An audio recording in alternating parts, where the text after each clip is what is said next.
Olá, muito boa tarde a você conectado conosco aqui pelo Notícias Agrícolas, no ar o nosso boletim de fechamento do mercado.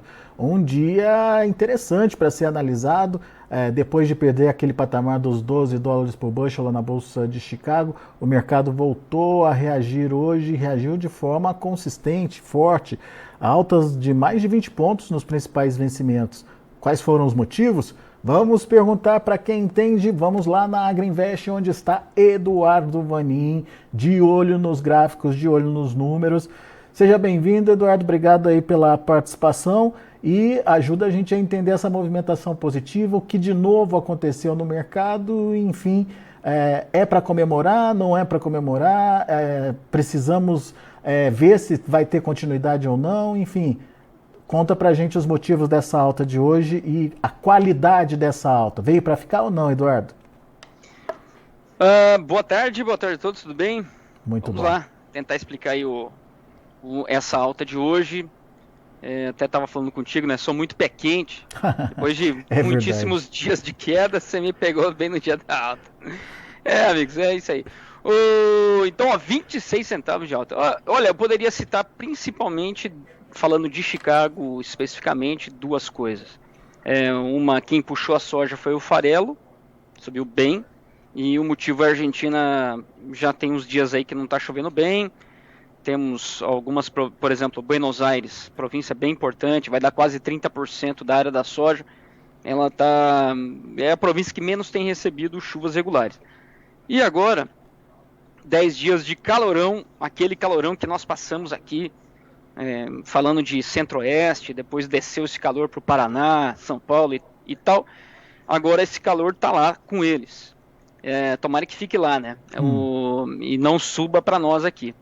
Então nós vamos ter esse calorão, mais de 40 graus, 42 podendo chegar aí, durante as horas mais quentes, e aí zero chuva. Isso por pelo menos 10 dias. Isso por si só já começa a levantar um sinal de alerta aí por conta de uma safra que viria para cobrir as perdas aqui no Brasil, né, Eduardo? Isso aí. Então, agora fevereiro é o período mais importante, enchimento de grão vai começar. E aí, como você falou, até a Bolsa de Buenos Aires chegou a falar em 52 milhões e meio, milho 59 milhões, aí essa semana eu falei com alguns corretores lá na Argentina, e eles têm uma ideia assim de que hoje, dada a situação, 50 milhões na soja seria teto, quer dizer, daí para baixo, e no milho teto 55 milhões. Se for considerar essa condição aí nos últimos 30 dias, 20 dias, que eles estão com essa falta de chuva, calorão por lá? Começou o ano meio capenga, bem diferente de como virou até o Natal. Uns 30 dias, né? Bastante tempo já para justificar uma perda nesse nível aí que você citou. Agora, o Eduardo, e aqui no Brasil, hein? Também tem notícias que ajudaram Chicago? Bom, o outro motivo que eu falei ali do farelo e tal, da questão da Argentina, são os fundos. Aí os fundos muitíssimo vendidos, surraram a soja e o farelo. Nas últimas 6 semanas, acrescentaram posição vendida e liquidaram posição comprada. E principalmente no farelo, a posição lá em novembro era comprada 140 mil contratos no farelo. E agora, essa semana última aí, 15 mil vendido. Aí na soja mais ou menos uns 100, 110 e agora menos 90, indo para menos 100. Então os fundos venderam muito e muito rápido, soja e farelo. E se a gente pegar ali o momento que isso aconteceu, foi a vitória do Milei, associado a um clima bom. Aí de lá para cá o farelo só vem caindo, os fundos só vêm vendendo. Então tem um pouco disso também. Esse fator novo, que a Argentina não tão bem, ainda uma grande produção, vamos dizer 50 na soja e 55 no milho, mas por enquanto, se continuar ruim é menos. Aí os fundos têm que, enfim, dar uma cobridinha aí nessa grande posição vendida que foi acumulada. E ao comprar, ao entrar no mercado, eles fazem o preço subir. Aí faz o movimento contrário. E para a soja, é importante dizer também, para o farelo, acabou confirmando, no caso da soja, a terceira vez, graficamente, confirmou um fundo aí nos 12. Uhum. Tinha sido no dia 12 de janeiro, dia do USDA, bateu 12,01. Aquele relatório baixista, né, demais, trouxe produção recorde de milho e tudo mais. Aí no dia 18 fez nova mínima, ontem fez aí acabou rompendo, mas hoje fechou acima. Graficamente também a soja ficou mais bonitinha. Mostra que o 12 dólares aí é um suporte importante aí de ser rompido, né? É isso aí. Boa. E você estava me falando que no Brasil tem novos números saindo também, né? Sendo divulgados também, né, Eduardo?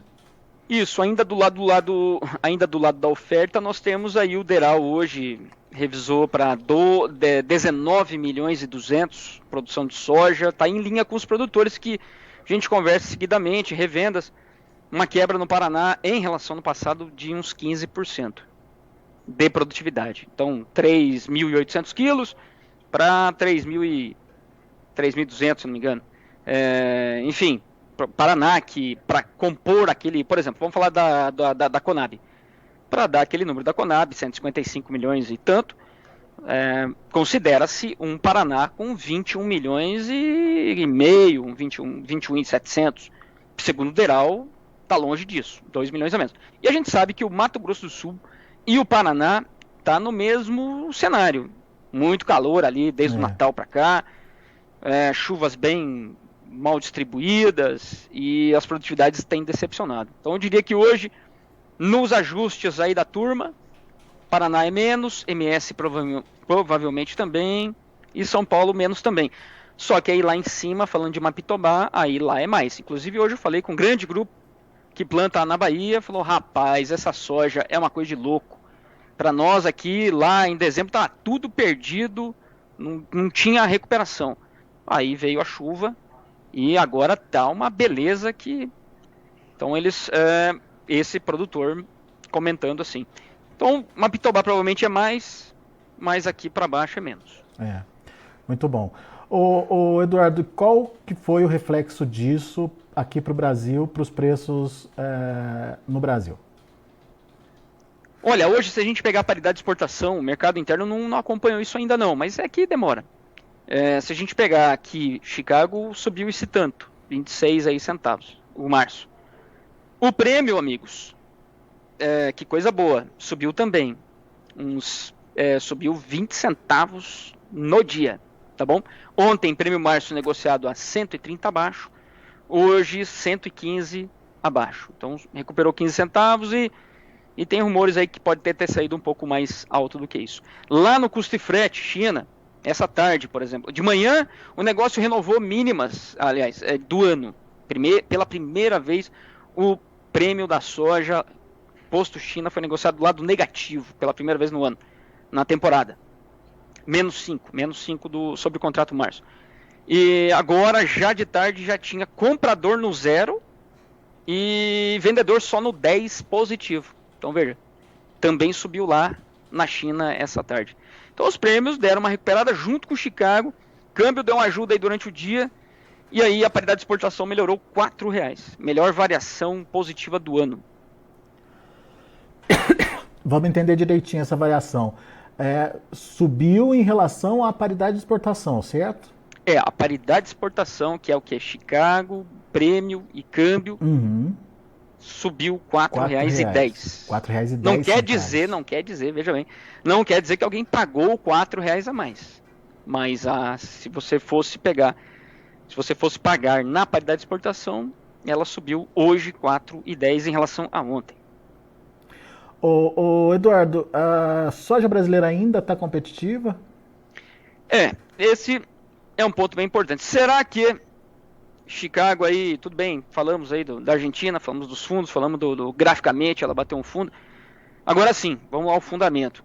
Os Estados Unidos ainda tem 11 milhões de toneladas que já foram vendidos e não foram ainda embarcados. Tá lento o negócio. Tá difícil comprar soja nos Estados Unidos, o produtor não quer vender, tá igual aqui no Brasil, tá vendendo milho e está segurando a soja.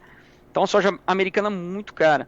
e a brasileira muito barata. Inclusive, sexta-feira, reportamos aí para quem acompanha nós aí no Instagram, no aplicativo, os Estados Unidos comprou aqui no Brasil 3 barcos de soja para embarque agora final de fevereiro, segunda quinzena. Muito mais cedo do que o ano passado. Ano passado os Estados Unidos comprou aqui no Brasil 420 mil toneladas. Comprou e embarcou entre abril e agosto. E agora já começa muito mais cedo, para embarque já em fevereiro. O ano passado foi a partir de abril. Então veja, isso é um ponto bem negativo quando a gente fala cenário americano.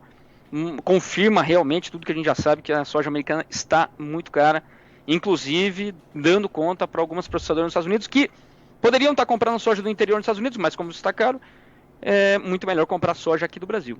Aí abre um outro ponto também, México, que é comprador cativo aí, clientão dos Estados Unidos, favorecido muito por ferrovias. Hoje, na planilha, frete, tal, oferta, essa coisa toda, e quanto que a soja americana chega lá nessas fábricas, essas processadoras no México, hoje a soja brasileira já também seria melhor do que a americana para o México. Aí você vai afunilando a coisa. Vai ser difícil os Estados Unidos chegar no número que o USDA projeta, que é de 47.700 de exportação total. Desse número ainda falta 11 milhões. Mas isso não é ruim para preço lá em Chicago, Eduardo? Ah, sim. Porque mostra que os Estados Unidos não estão escoando. E como é um mercado que olha muito para a produção deles, vai imaginar um aumento de estoque no final das contas, né? Exatamente. Se a coisa vai indo devagarinho, capenga, aí o USDA não vai ter outra saída, a não ser cortar a demanda na exportação. Tem que vender no mínimo 350 mil toneladas por semana, vendas novas, daqui até o final de agosto. E não está dando conta disso? Até agora foi, tá? Assim, muito... não é que é estranho, mas é surpreendente, porque ainda temos países comprando nos Estados Unidos. Vou tirar o México da conta, por isso que eu expliquei, para eles vale a pena a ferrovia. Mas a gente temos o quê? Uma Alemanha, uma Holanda, uma Espanha, que está comprando soja americana ao invés de comprar aqui do Brasil. Mas isso tem uma explicação. E esses países estão comprando a soja americana, esmagam lá nas plantas ali e produzem o biodiesel, exportam o biodiesel para os Estados Unidos. Por isso que o óleo de soja está nessa desgraceira aí, tá bom? Óleo de soja que foi a estrela do ano, estrela do ano não, né? Até setembro mais ou menos, foi a ponta forte lá do complexo da soja na Bolsa de Chicago. De lá para cá só cai, e um dos motivos é esse: grande importação de biodiesel. Os Estados Unidos importando a soja brasileira, como você relatou, e como é que fica a China nessa história? Também vindo buscar a soja brasileira? A soja brasileira para os chineses, você falou que está 5 centavos abaixo, é isso? Exatamente, 5 centavos negativo. O ano passado, o recorde, enfim, o ponto mais baixo, foi menos, nas minhas anotações aqui, menos 54. Isso aconteceu lá em abril, dia 21 de abril do ano passado. Prêmio maio-junho. Quer dizer, mas só que Chicago era muito mais alto, tá bom? Chicago-julho era 14,40. Quer dizer, o flat price Chicago mais prêmio da soja brasileira posto China era muito mais caro do que agora. Pelo menos uns 85 dólares mais caro do que seria nesse momento. Então, tá muito barata a soja brasileira, ponto final. Isso aí... Você vai para frente, vai para trás e não, a resposta é essa: a soja brasileira é muito barata. Agora, por que o chinês não compra mais? Olha, não tem uma máxima que fala que o produtor brasileiro, produtor, né, no geral, não vende se o mercado está subindo? Não é isso? Bomba, por que eu vou vender se todo dia sobe R$1 quando está subindo? E ficam me ligando pedindo minha soja tal, quer dizer, eu vou esperar. É assim que a coisa funciona. Ora, do lado do comprador é assim também. Todo dia você tem alguém te ligando, e aí, tá comprando? Tá comprando? Olha, eu te oferto mais barato do que ontem. E aí vem caindo todo dia aí, durante esse ano, da segunda semana de janeiro para cá, tem caído 10 centavos todo dia. Aí, claro, o comprador também toma essa decisão de adiar, já que só cai. Além de toda a questão, tá, Alexander, de uma China com uma demanda ruim nesse momento, que eu acho que é o pior momento do ano de 2024, é agora esse que nós estamos passando. Enfim, essa é toda uma história aí que todos aí estão acompanhando, margens ruins do suinocultor e etc. E tal. Só para a gente ter como comparação, Eduardo, quando a gente compara a soja brasileira com a soja americana, por exemplo, lá na China, quanto custa hoje, ou qual é como é que fala, o ágio que se paga aí? Sim.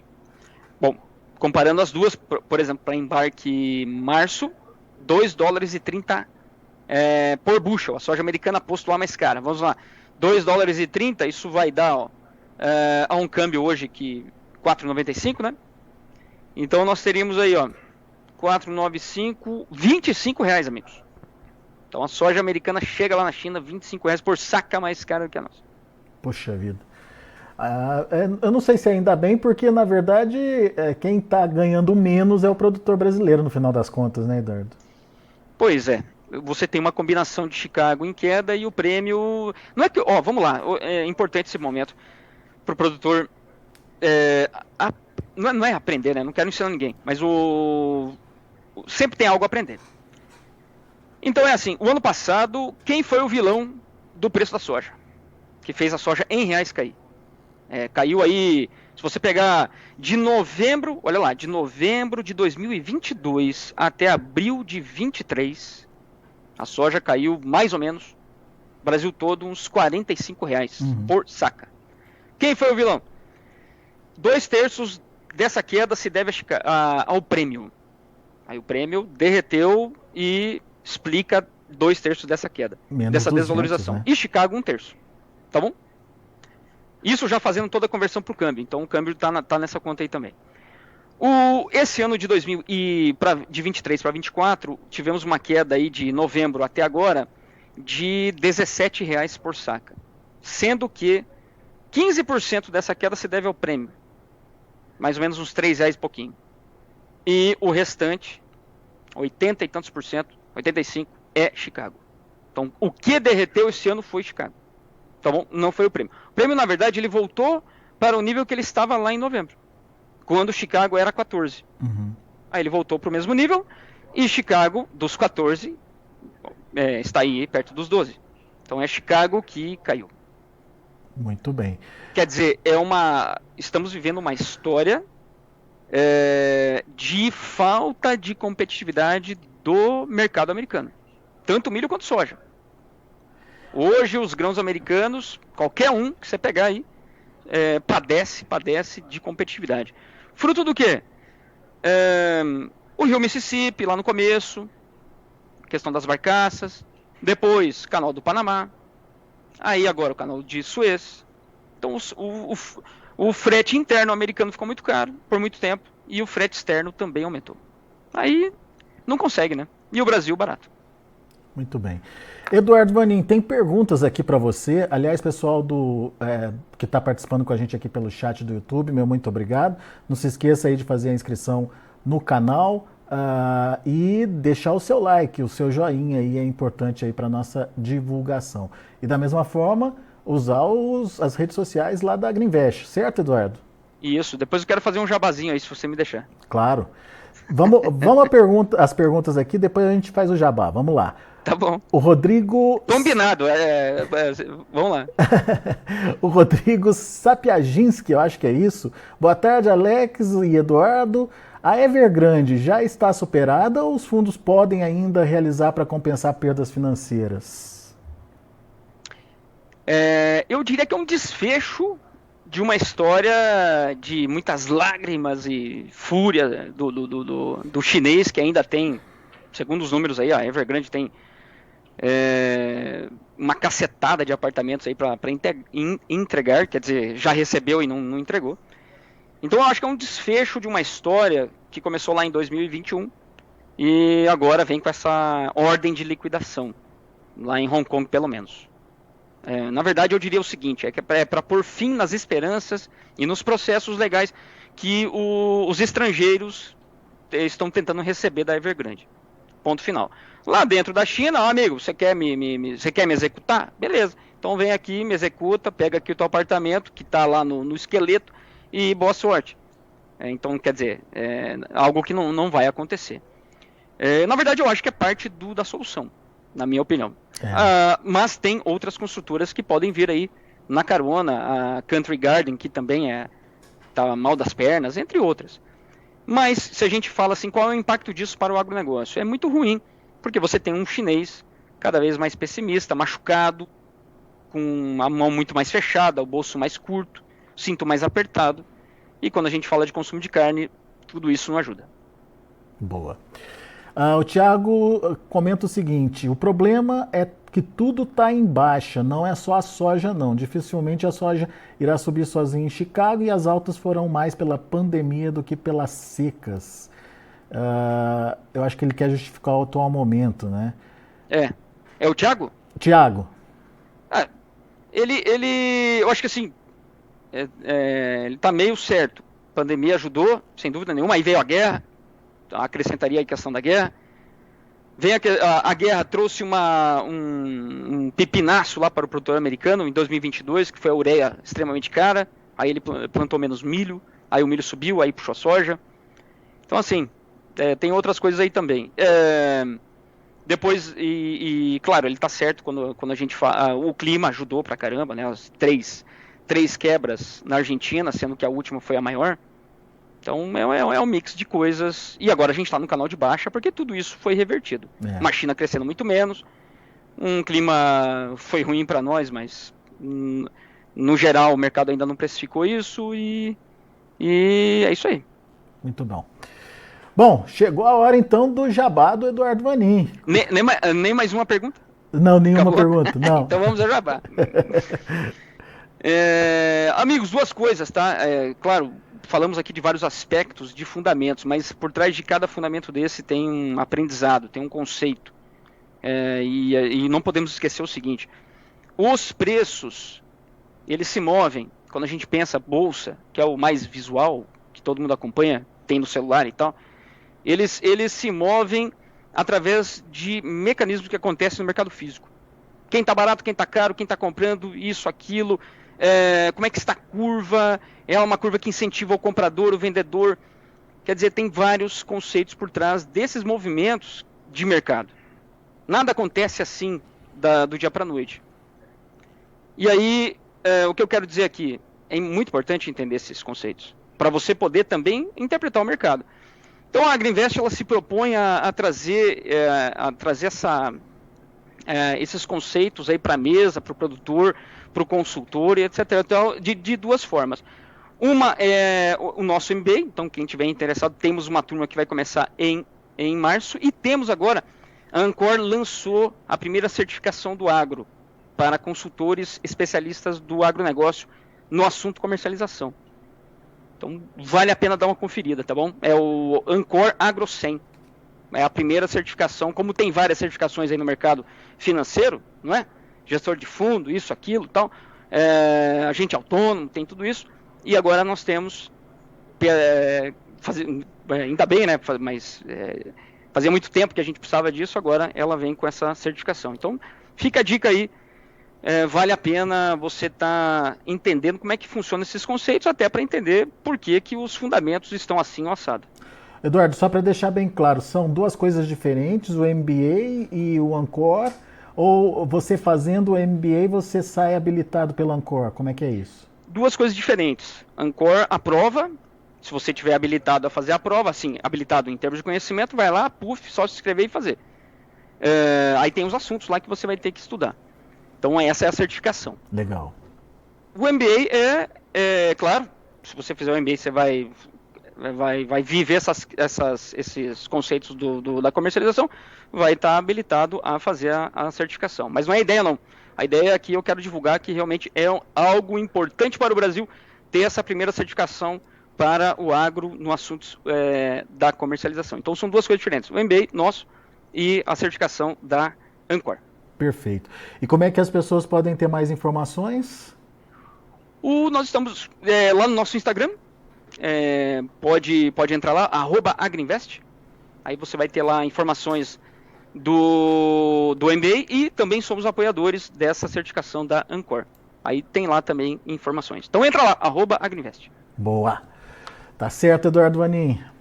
Meu caro, muito obrigado pela disponibilidade de estar aqui com a gente, de contar toda essa história aí que obviamente justifica e precifica a soja no Brasil, fora daqui, enfim, a tendência, as oportunidades aí para o produtor.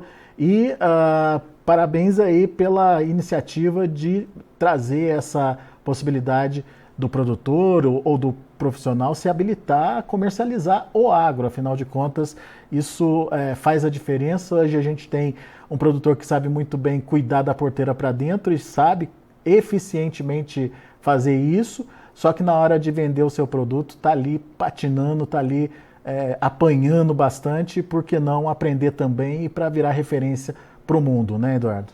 Com certeza, com certeza. É porque o mercado está muito complexo, então o que não falta é volatilidade e como que você interpreta tudo isso e navega nesse momento que está bem desafiador. É isso mesmo. Obrigado, meu amigo. Até a próxima. Tá bom, abraço. Obrigado a todos. Valeu. Eduardo Vanin, Agriinvest, aqui com a gente, trazendo as informações do mercado. Um dia de alta forte para a soja lá na Bolsa de Chicago.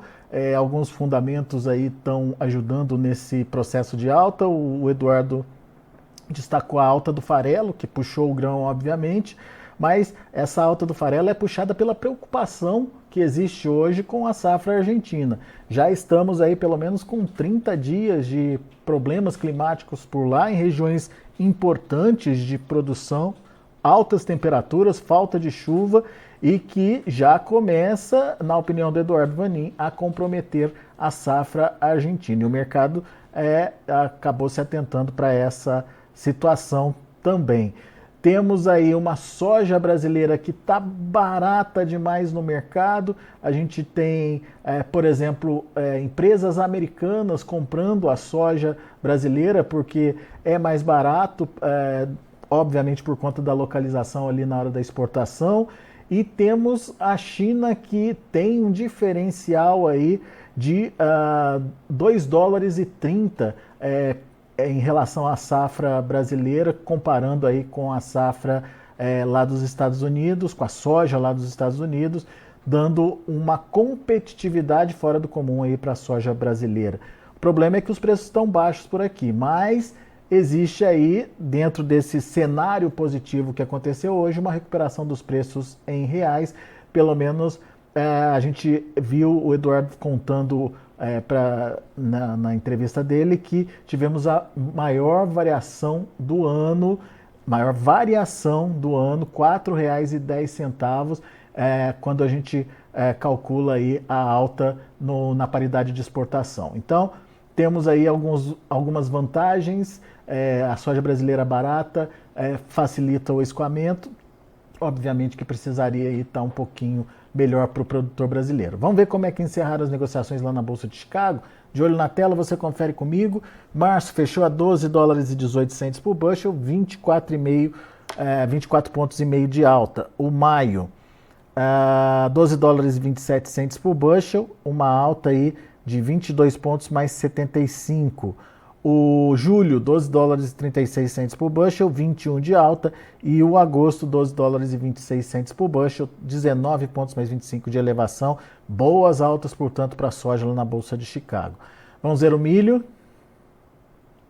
Milho para março, $4,47 por bushel, 7,5 de alta. Subindo também o maio, 8 pontos mais 25 a $4,58 por bushel. O julho, $4,67 por bushel, alta de 8 pontos. Setembro, $4,72 por bushel, subindo 6 pontos mais 25. E para finalizar, o trigo. Março fechando aí com 12 pontos de alta, $6,05 por bushel. Maio, $6,15 por bushel, 11,75 de alta. Julho, $6,20 por bushel, 10 pontos mais 75 de alta. Mesma alta para setembro, que fechou a $6,31 por bushel. Muito bom, são os números, portanto, de fechamento do mercado lá na Bolsa de Chicago. Para você que nos acompanha pelo YouTube, muito obrigado pela audiência e não se esqueça de fazer a sua inscrição, de deixar o seu like. A gente está em busca aí dos 100 mil seguidores, 100 mil inscritos e você pode nos ajudar nessa conquista aí, tá certo? Conto com a sua ajuda, grande abraço para você. Notícias agrícolas, informação agro relevante e conectada.